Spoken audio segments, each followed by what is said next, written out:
Yun nga guys, hindi natin kinaya yung init. Sobrang init sa labas. Update ngayon dito sa United Arab Emirates. Ang init talaga. Grabe, ang init sa labas. Parang, alam mo yung isang minuto ka pala nandoon para ka na tumakbo ng 1 kilometro. Dahil nagpapawis ka na kagad. Hindi mo na kailangan tumakbo dahil pawis na pawis ka na. Ang init. So, talagang ano talaga nag-invento ng aircon dahil talagang patok talaga siya. Sino man na nag-invento ng aircon, sobrang yaman na siguro talaga. Dahil talagang wala na. Sobrang init talaga sa labas, be. What time na ngayon? It's already 6 o'clock in the evening, pero ang init. Mas mamaya pa yung humid pa. Alam pa yung humid na mararamdaman mo yung sobrang, Diyos ko, halos parang sumisiksik yung init sa katawan mo, para ka nasa loob ng sauna. Wala talaga, be. So,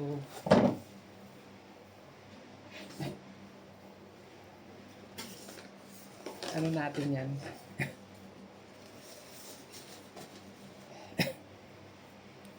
Kailangan natin ilaban yan sa buhay.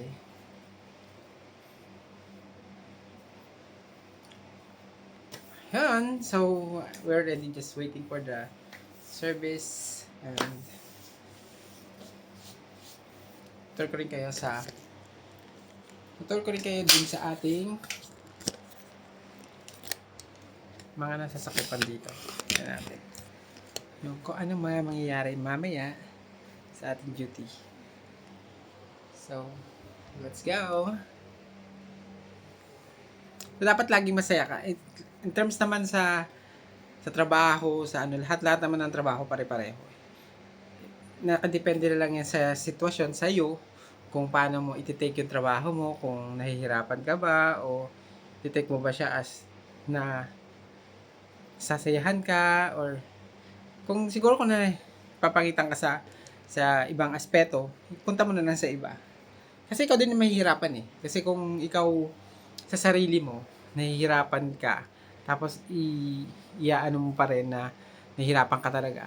So, talagang yung buong, kung 2 taon ka, so hirap na hirap ka dun sa company na ano mo. So, i-enjoy mo na lang.